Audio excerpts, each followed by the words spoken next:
Hi, everyone. And we're going to be covering a lot of really cool things today. And so I'm going to get started. My name is Leslie Householder.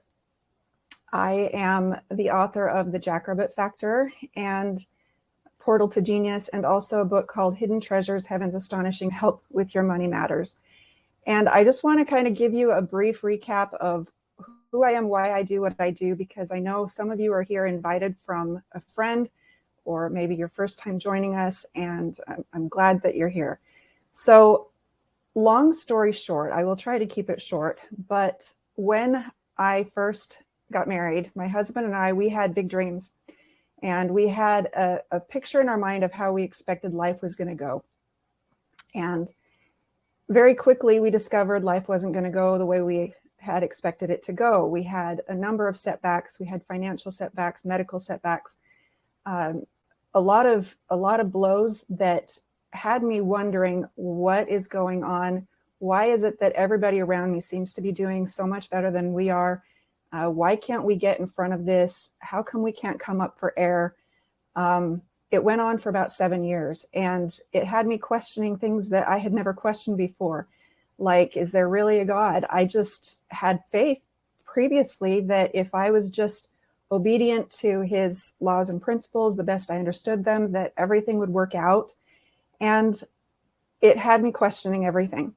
You know, you can hold on to faith for so long before setbacks and trials really start to challenge all of that. And that may not be your experience. I don't know if you'll relate to that at all, but that's where I was coming from. And we started reading books. We started attending seminars. We started listening to speakers and reading books and things that would help us learn how to succeed.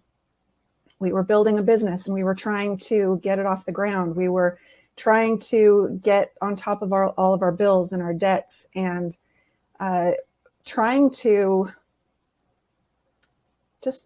live a respectable, decent life. You know, we weren't after the Maserati. We didn't care about that sort of thing, but we did care about paying our bills. We did care about raising our children in a safe neighborhood, and just some of the basics. You know, we wanted to eat nutritiously. You know, it doesn't sound like those are big dreams, but at the time that seemed kind of far away because of how hard things had become. So what had ended up happening is, with every book that we'd read and with every seminar that we attended, every speaker we listened to, we would get a nugget. And from those nuggets, we started to realize and believe that there were something called success principles. We believed that if we would just understand them better, that we could turn things around. And so we would come away from these events with a new tip, like, you know, dream big. You've got to dream bigger. You've got to dream so big that the vision of what you're after eclipses the challenges you're facing. Okay, that makes sense logically. Okay, I've got to dream bigger than this problem. And we'd come home and we'd be motivated for a few days, but then things would fall back into the old routines and we'd have another setback, another bill in the mail, another job loss, or another medical challenge, whatever. So this went on, and along the way, you know, I was taking notes. I was trying to gather together in one place, you know, how this works. You know, I would hear stories of people that would set a goal and they would go after their goal, and some miraculous thing would happen for them to accomplish their goal. I'm like, well, how did they qualify for that miracle? If someone else would set another goal and they'd go after it and they'd overcome these challenges, and some other miraculous thing would happen. Some happenstance encounter with the person who had just what they needed would show up just at the right time. I'm like, how come that never happens for us? You know, there's got to be something that we're doing wrong that I didn't know. I just really struggled to get it. But I was so hungry to figure it out that it kept us learning, it kept us studying. And like I said, it went on for 7 years. Ultimately, there was another event that we were invited to with some friends who, the speaker coming to speak to us was legendary. And I'm like, okay, well, we've heard legendary speakers before. I'll go to this one, but honey, if something big doesn't change after this, I can't keep riding the roller coaster. I can't keep doing the yo-yo thing up and down, hopeful and despair, hope to despair, hope to despair, hope to despair, over and over and over again. I can't keep doing that. I'll break. And so we attended, and for the first time, we saw the big picture. And I remember there was a moment where we turned to each other and we're like, wait a minute, that's all it is? And it was hearing the same thing we'd heard for 7 years, but said in a different way. Just same thing said in a different way. That's what I needed to hear. And we came away from that event with this awareness, with this new understanding. Like I said, same words, just said differently. New understanding. We came away from that, and in 3 months tripled our income. And we did it consciously. It was like, okay, now we know what we're doing. We've got this confidence. We know what we're doing. And it wasn't about doing the Olympic stretch as much as it was just operating with confidence according to universal laws that govern everything. And I found out that there are laws that govern everything. There's laws that govern our success. There are laws that govern our health. And we can break ourselves against these laws when we don't understand them. And sometimes we accidentally align with them and experience success. But if we don't know that we succeeded because we aligned with them, then how do we repeat it? How do we teach it? How do we share it with our children, you know? So that was kind of the background behind all of this. Ultimately, after we had, tripled our income, I thought, I have to share what I learned. I have to share this. I can't not. And so I started teaching. I trained with that instructor to facilitate his programs, it was Bob Proctor, by the way. And for some time I would do that, but I was raising a family. We had 5 children, I think 1 on the way. And it just became a little bit challenging to put together events. And so I decided, well, I can't not share what I learned. So I wrote a book. That was The Jackrabbit Factor. That is now a free download. You can read that anytime. But that was my way of helping to get the word out about how simple it really is. And so long story short, 20 years later, we're still teaching it. We're still talking about it, and we're still helping people achieve their goals. But what we've experienced over the years is the power that is activated when you set a goal that seems impossible. Those are the best kind. Those are the ones that stretch you. Those are the ones that really test you on these principles. And the ones that when you are in the groove, in the mode of operating by those principles, you know that you are. And you can step forward towards them with the confidence that otherwise can leave you exhausted or confused or uncertain. So really what we're looking for is confidence. Now, I just want to put you at ease a little bit. There is nothing for you to buy tonight, but I do want to say that if you'll stay on until the end, I do have a free gift for you. But one thing I want you to do is to get a piece of paper out and be ready to do an exercise with me. All right. So go ahead and grab a piece of paper. You're going to want to be able to use both sides. You can take notes or you don't have to. This is being recorded. You will be able to have access to the replay for a limited time. But we need a blank piece of paper. All right, both sides. So first thing I want to do is just define impossible. All right, so what is impossible? And I'm going to start a little slide presentation here. So what is impossible? For the sake of this presentation, I want to talk about the kind of impossible that is the kind of impossible that we decide is impossible. It's the kind of impossible that seems impossible only because we can't see the way. It's the kind of impossible that is impossible when we think that it's all up to us to do it on our own, when it's too big for us in the understanding and skill set that we currently have. Maybe it's even something that has absolutely never been done before by anyone else. But we can imagine that maybe somehow by some miracle it could happen. You think about Moses parting the Red Sea, or Gideon defeating the Midianites. There are countless stories in ancient record about impossible things happening. And really, what it comes down to is it begins with believing in something bigger than you. It starts with a belief in God. It starts with believing that there is unseen help. And I am a believer in God. Okay. I believe that nothing is impossible to God. And so my work is about helping people align with God's will for their lives so that they can achieve his seemingly impossible purposes through them. Now, one thing about that is that it's important to understand that, yes, you can use success principles to achieve anything that you set your mind to.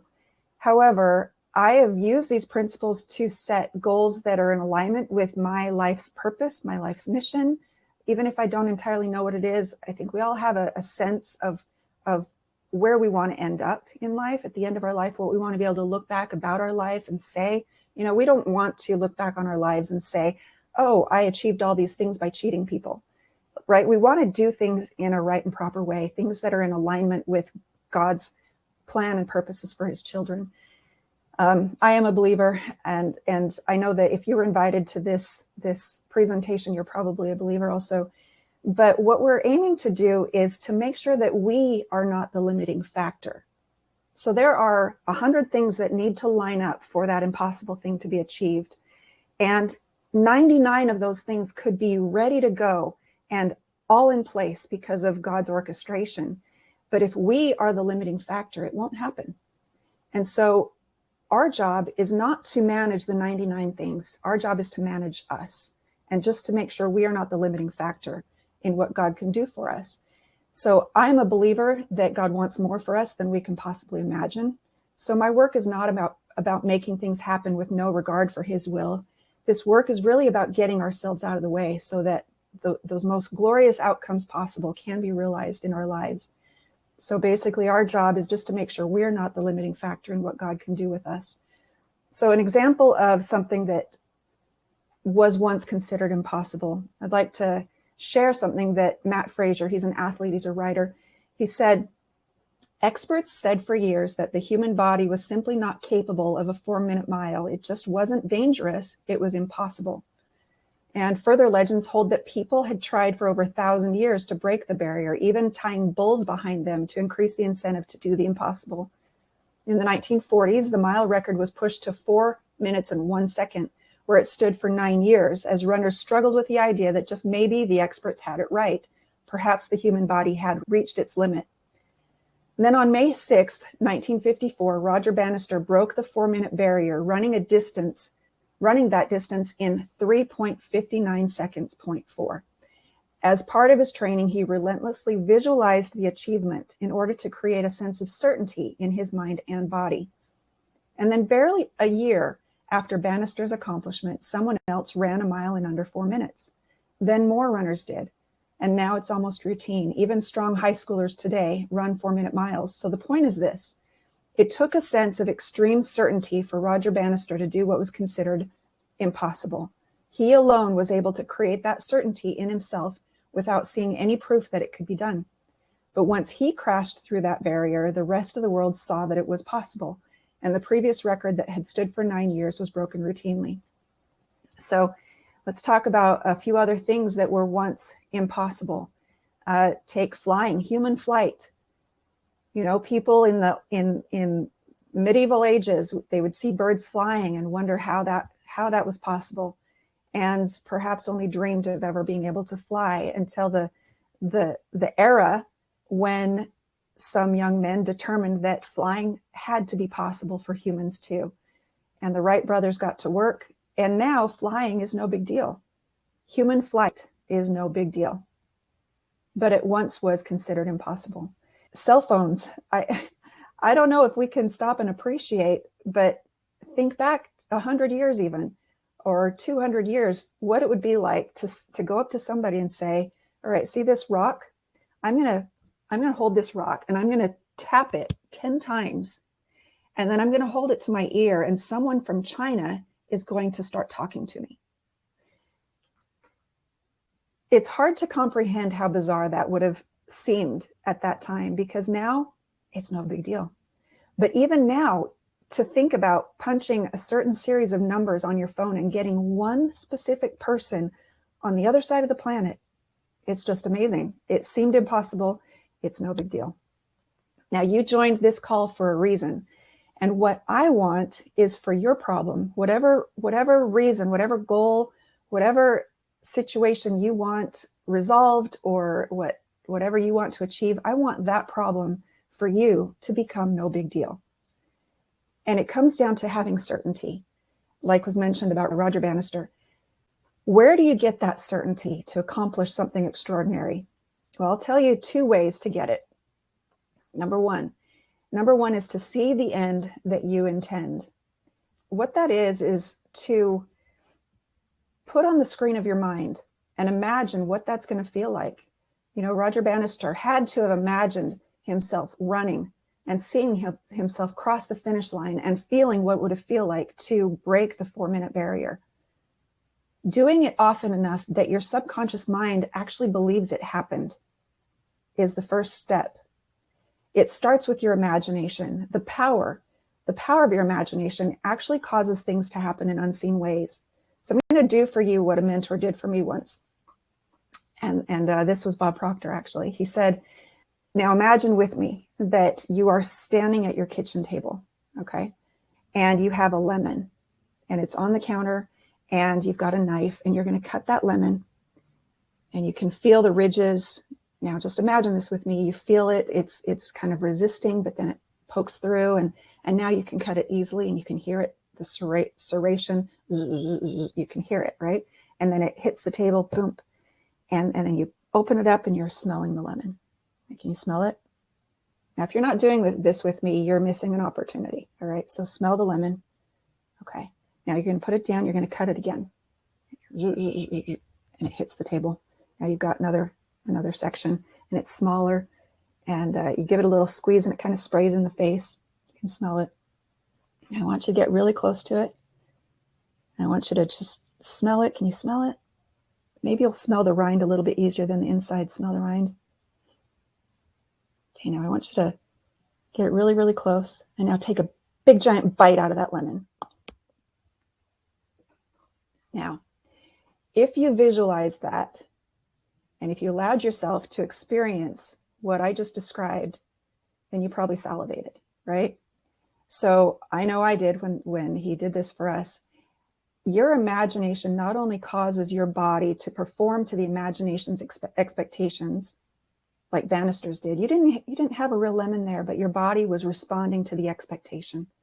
But it also causes people around you to respond in new ways, as well as you'll get new opportunities and resources opening up to you that would not become available to you in any other way. Imagination has that power. Your imagination has the power to open doors for you, to bring opportunities into your path, to line resources up for you for the moment that you'll need them. Your imagination alone has that power.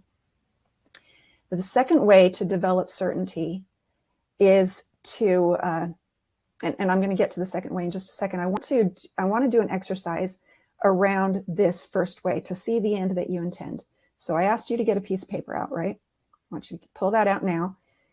And with something that you're writing with, I want you to write down a problem that has been on your mind, a problem that perhaps the goal you have in mind would solve that problem. Maybe you have a goal to earn a certain amount of money so that you can solve that debt problem. Or maybe you are looking for the right words to speak in a relationship situation that is toxic or troubling you.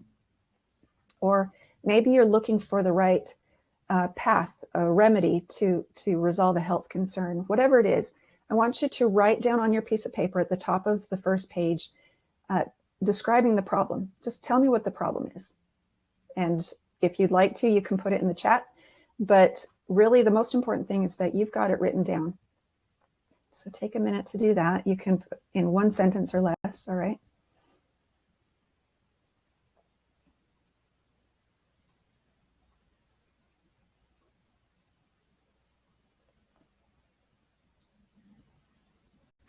All right, once that's written down, I'd like you to now write down how many hours during the week would you say are spent with that problem in the back of your mind?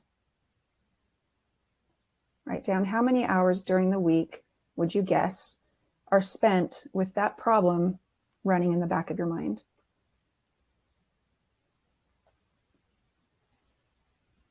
Okay.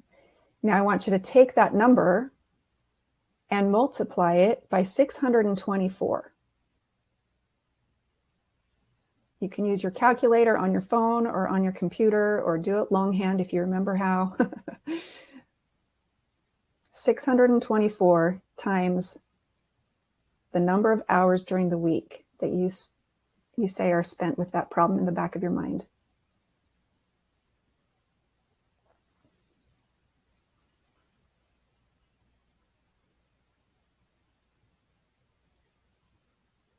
Once you have that number, I want you to put a box around it because we're going to come back to it. The next thing I want you to do is to list all the ways that you might solve that problem. Like things that you could do starting tomorrow, for example, that might help you chip away at that problem or make a dent in solving that problem.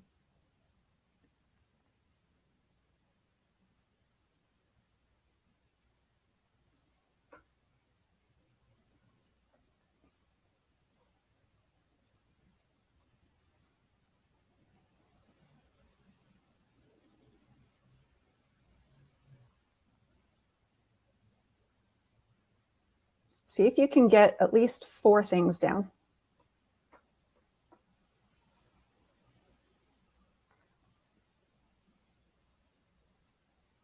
Okay, now what I'd like you to do is put in the chat when you have, when you've got your list done. Just say done. Type in the chat done.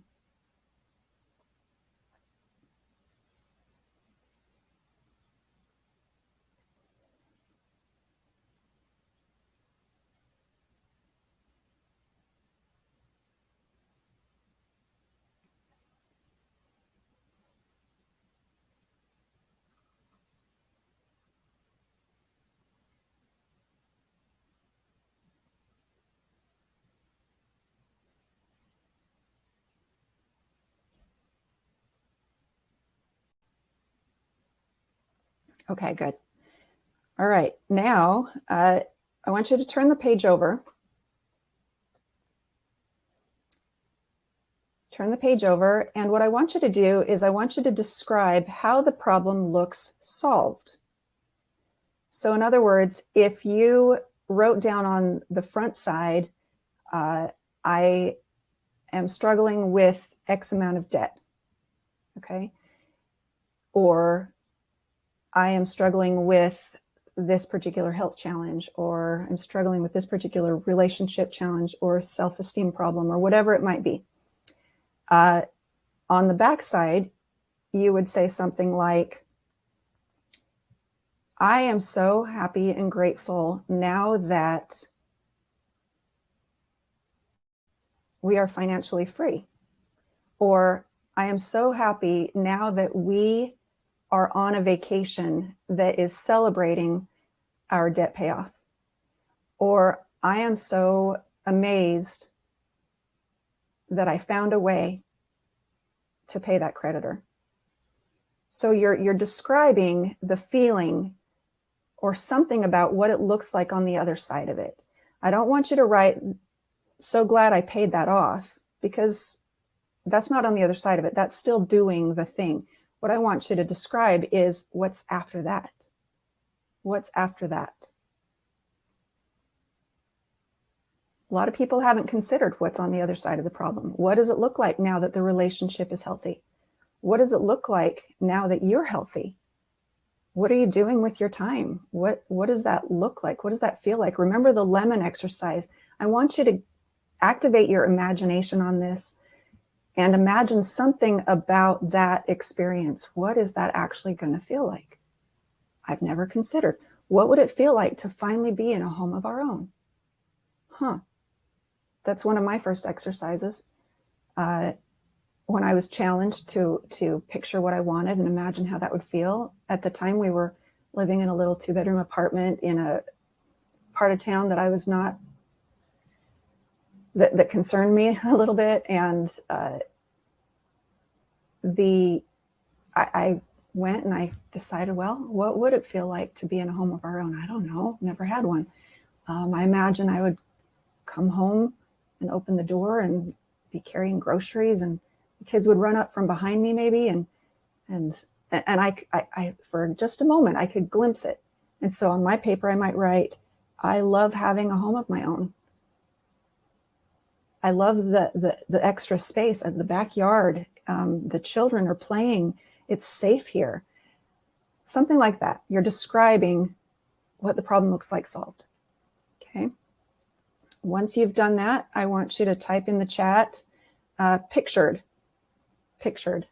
because you pictured what the outcome would look like, the problem solved. Type the word pictured.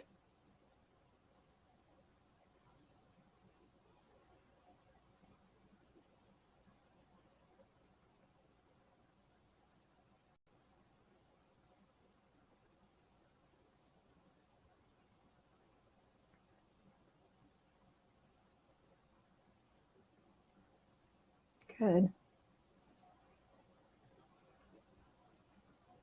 Also, tell me in the chat if that was hard or easy. Hard or easy?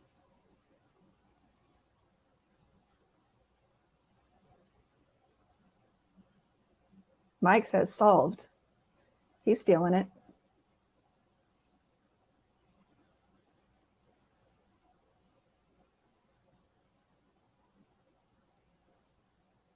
Once I started, it flowed easily. Easy, hard, somewhat easy, hard, pictured, easy.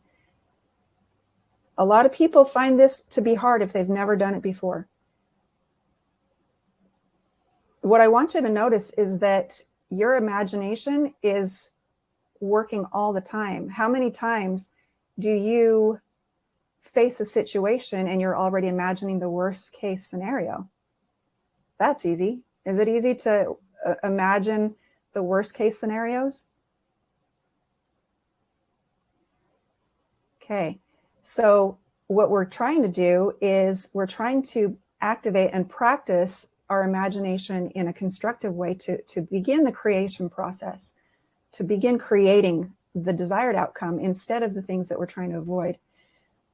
Peggy says, why do I find this hard? It's because I'm satisfied where I am. That's awesome. That's awesome.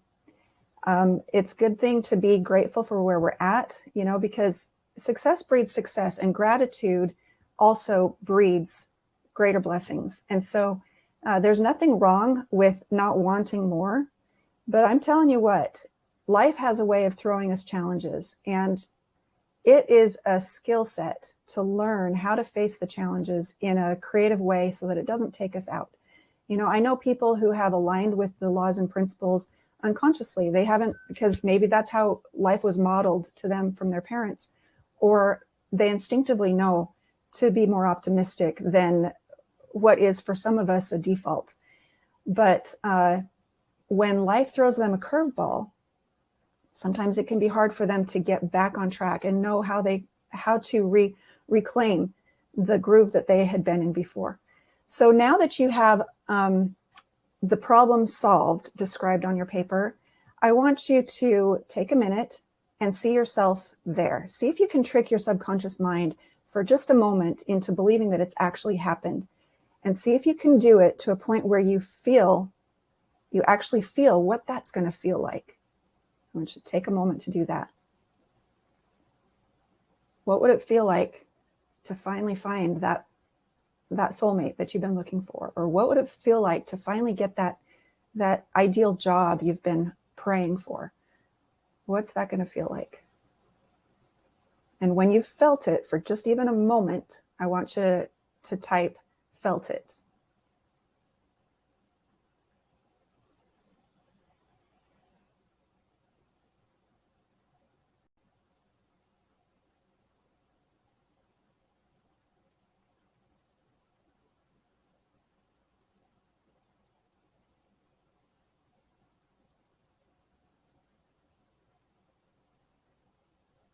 And it doesn't have to be big. It doesn't have to be big. It can just be just a moment. Good. Good. That's enough. Awesome. Now that you've felt it, I want you to list the ways that you might solve it. Write the list again. Add something new if anything new comes to your mind. But you're going to write again a list of ways that you might make a dent in it tomorrow, things that you could do tomorrow to get closer to achieving it. Write your list on this new side of the page. Anthony, that's all you need. That's okay. Ryan felt it, but was afraid to lose it. I got that.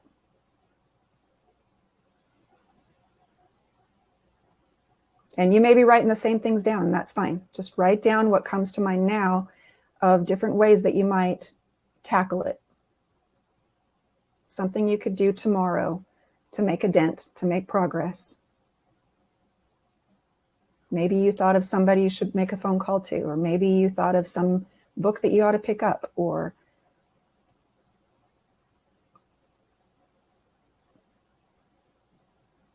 now as you write that list, if there's something new that wasn't on your first list, I'd like you to, if you're willing, put it in the chat. What that next step could be that was new, different than what you wrote on the first list. And if you don't want to write something specific, you can just say, I got something new. I got something new.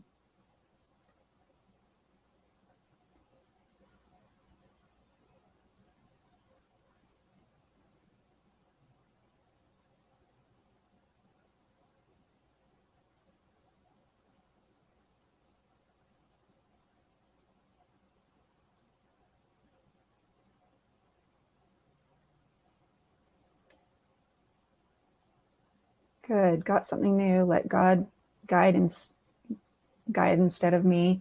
Got something new. Picture this in my mind daily. Good. Good. So as you're doing that, I just want you to recognize that when you picture on the screen of your mind and imagine how it would feel to have the problem solved, you're tuning in like you're a radio, tuning into a different frequency of thought, and you're going to get ideas, thoughts, instruction, nudges, inspiration that is aligned with that outcome. When you focus on the problem, when you think about the problem, the ideas you get there are going to be on this frequency, on this broadcast of thought. And so this is why success breeds success, and why failure can breed failure, or where we can get trapped, where we can get stuck, where we can wonder, how come nothing ever changes? Oftentimes it's because we're so focused on the problem, and we're able to describe the problem inside and out. We go to therapy and we talk about our problem for hours, whatever it is. We're so focused on the problem that the ideas that come to us are on a frequency of thought that help us stay there, because our mind and the inspiration that we're entitled to is going to correspond with the vision that we hold. It's going to correspond with the vision that we hold. So in other words, if I'm having a vision that I'm holding of, oh no, what's going to happen if I don't get the money I need? And I'm thinking about the disaster that's going to happen, or what's going to happen if this problem isn't solved. Oh no, what's life going to look like if that's not solved? Then I'm holding on the screen of my mind a vision, and I'm feeling a way about it. And that puts me on a frequency of thought that helps me get more of that. But if I want things to change, I need to imagine how it's going to feel for things to change. How's that going to feel? I have to put that on the screen of my mind. I need to see that. I need to hold that vision, because the ideas that come to me are going to be different. Or look at your list. Is there something that showed up on both sides? And if so, do any one of those next step ideas seem to stand out to you more after having gone through that exercise of seeing the problem solved? That's one way that you can identify your next best step. Make your list and then imagine the solution. Imagine not the solution on how you're going to solve it, but imagine it's solved. Imagine it done. It's complete. It's finished. It's awesome. It's exactly how you want it to be. Imagine that. Feel that. And then look at your list and see which one stands out. That's how you can know what is your next inspired step. Because if we're going to achieve impossible things, we need to partner with an impossible achieving God. And he knows the way. And so, yeah, we'll get ideas. We'll get ideas. We'll get ideas from other people. We'll get ideas from our own memory. We'll get our own ideas from all kinds of sources. But if there is one way to be found, we want to align our mind and our hearts with the one who has the best answers. And so you can search scriptures, for example, on things about vision and faith. And like I said, when we attended that event, we'd been hearing about achieving goals and having faith and believing in our dreams and all of those things. But it needed to be put in a way that made sense to me. And so you're going to find that all wisdom literature, they're going to point to the same principles, said in different ways. And I think that's really merciful, because I believe God wants all of his children to understand these principles. We were given this body and we were designed in a certain way to solve problems. We have the capacity to solve problems. And yet we don't really come with an instruction booklet on how to use our minds. We're still figuring out as a human race how to use our minds. But as we figure it out and as we align with the true principles that run through all the wisdom books, all the wisdom literature, and understand it in vocabulary that makes sense to us, then we start to experience the power of it. So the second thing, I told you that one way to gain that certainty is to see the end that you intend and do this exercise, okay? The next thing that can help you gain certainty is to understand and align with universal law. So I'm going to do a quick exercise with you. Let me get back to slides. And now on this next screen, I'm going to show you a series of numbers, and I'm going to give you 30 seconds to see how many you can find in order. I know some of you have seen this before. It's a great way to remind yourself of the principles that we're going to talk about. But you're going to have 30 seconds to see how many you can find. And let me get my stopwatch ready. Okay, here we go. Starting with number 1, see how far you can get in just a second. I forgot I had this slide here for you. See the end that you intend and understand and align with law. Ready? Go. 30 seconds.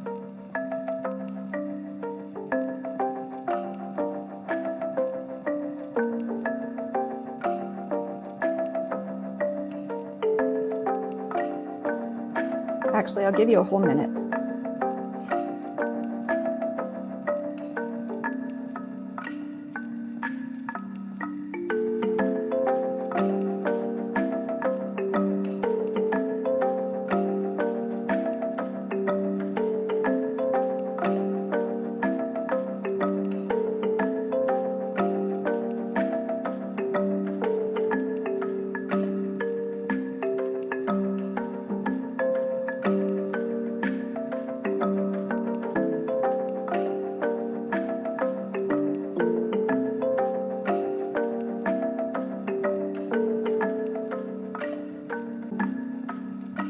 Stop.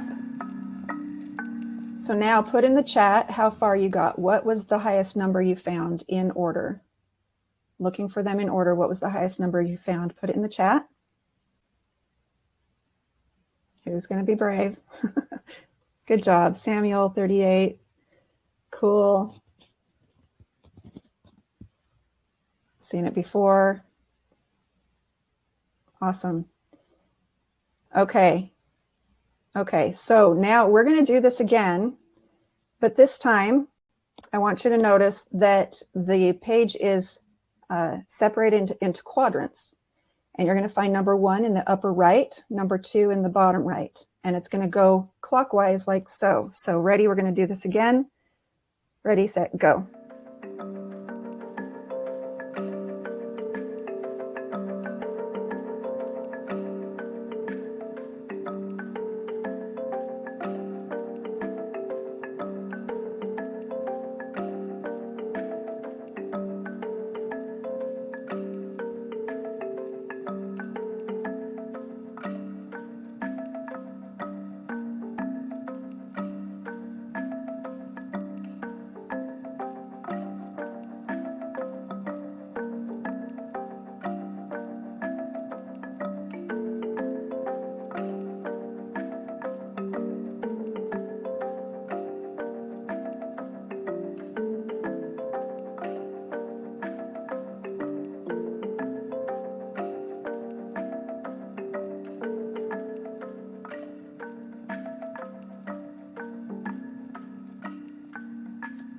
And stop.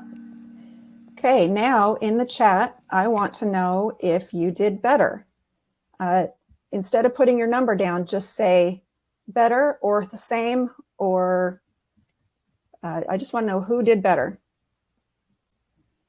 Okay. Better, better, better, way better. Good. Good. So what I would like to point out is this was the same activity, higher awareness, better results. So you didn't do anything different, but you did it with a higher awareness and got better results. That's what the laws of success did for us, did for my husband and I, and hundreds and thousands of students that we've been working with since the year 2000. Honestly, we've been doing this for more than 20 years now. And every time somebody understands the laws better, they can go back to the activities, the work, the effort, the goal achievement strategies, everything that they were doing already before with simply a higher awareness and get better results. That's what I love about this, is that you don't have to learn a whole new skill set. You just need to gain awareness of the laws that are governing you right now. See, let me give you an example. All those years that I was wondering, what happened? Why has God abandoned us? Why are things never working out? Why are things so hard? I was spending a lot of time looking at everything that was going wrong. I was spending a lot of time being angry at every setback.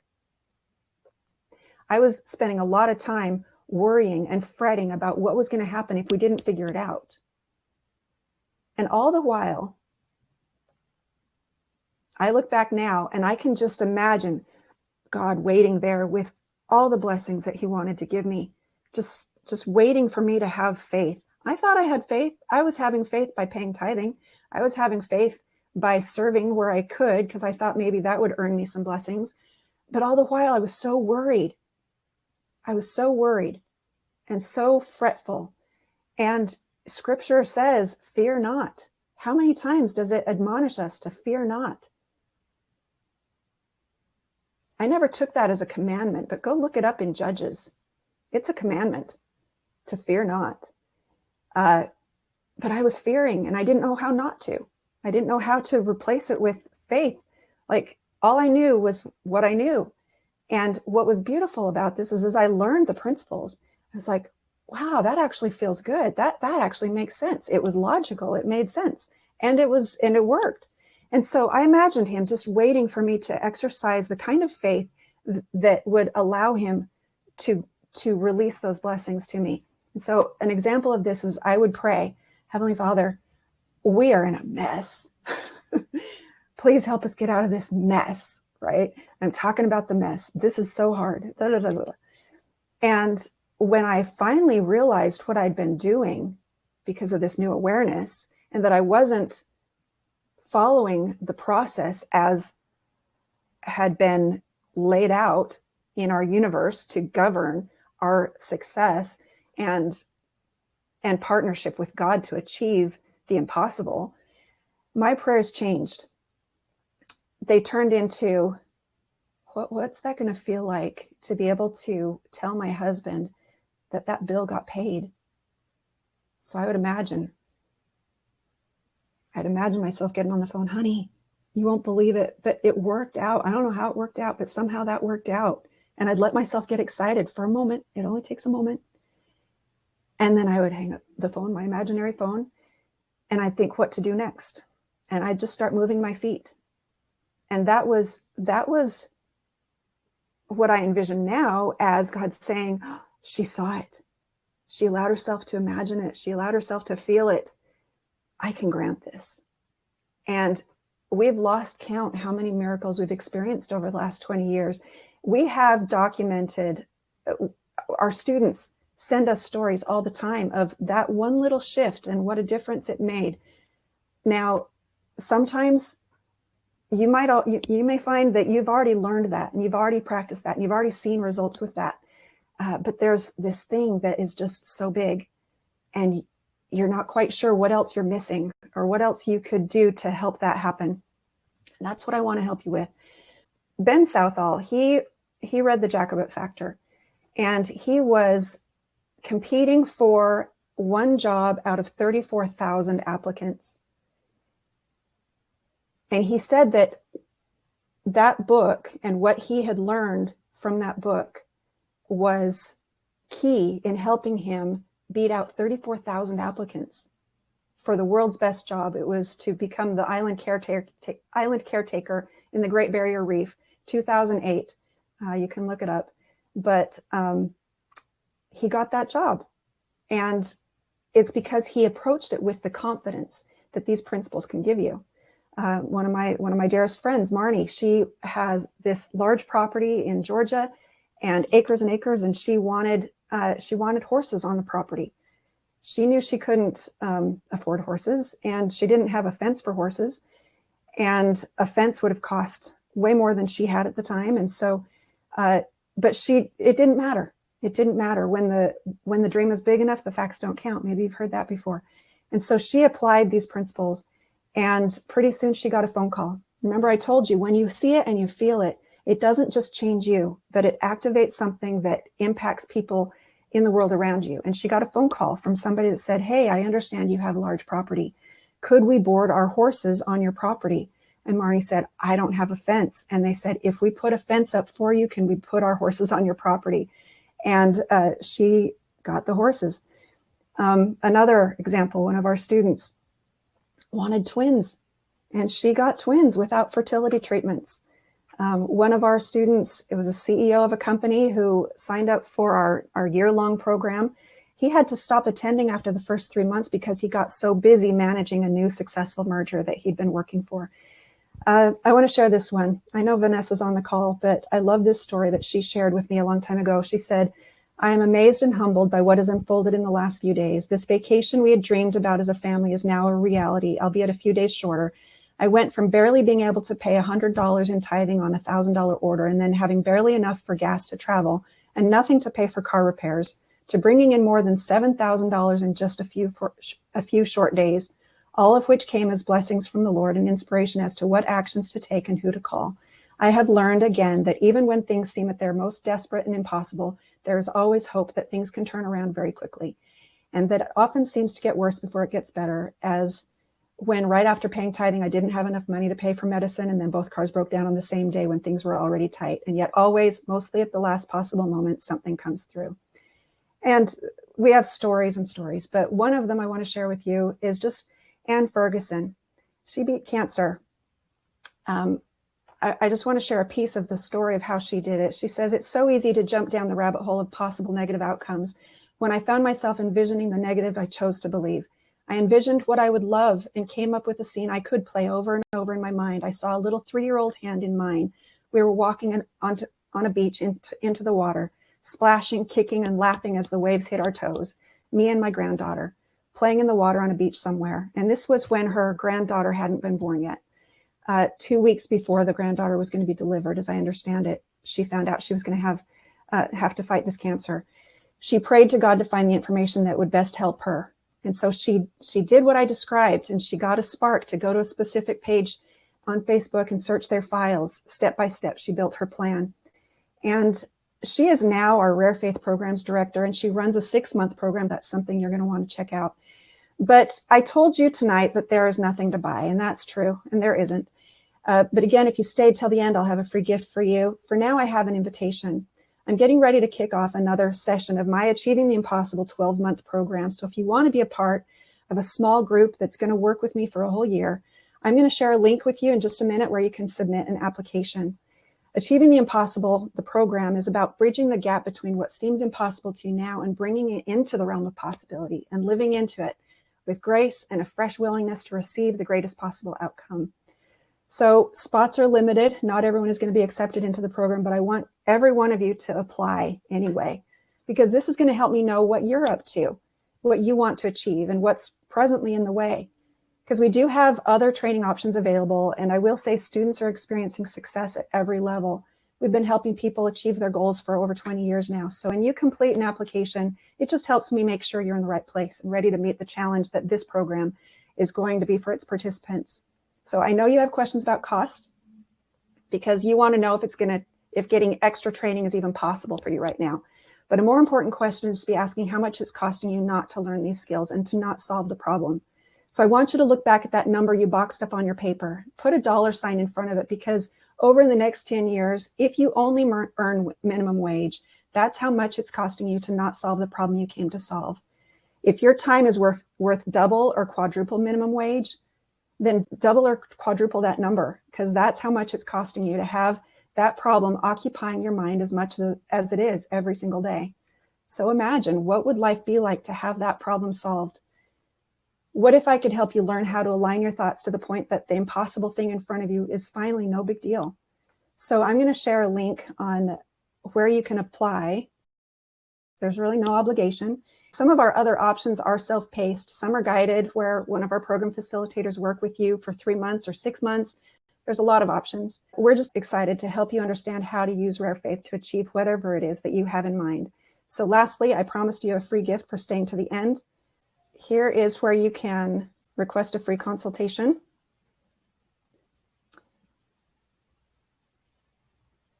And then lastly, here is where you can get the free Rare Faith Foundations e-course. So again, if you already know you want to be a part of the 12-month program that I'll be starting soon, if you're ready to fly and you want to do that with me, fill out an application.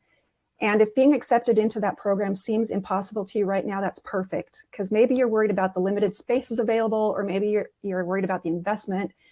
I just challenge you to do the scary thing and fill out the application. Achieving the impossible always begins with doing something uncomfortable. It's going to stretch you. I want to leave you with this. Until one is committed, there is hesitancy, the chance to draw back. Concerning all acts of initiative and creation, there is one elementary truth, that when one definitely commits oneself, providence moves too. So I think we're out of time. Thank you for being with us tonight. It was great seeing you all. I hope to hear from you. I want to see those applications come in. I want to know what you're up to. I want to know what you are working towards. And let's find out if this isn't the right next step for you.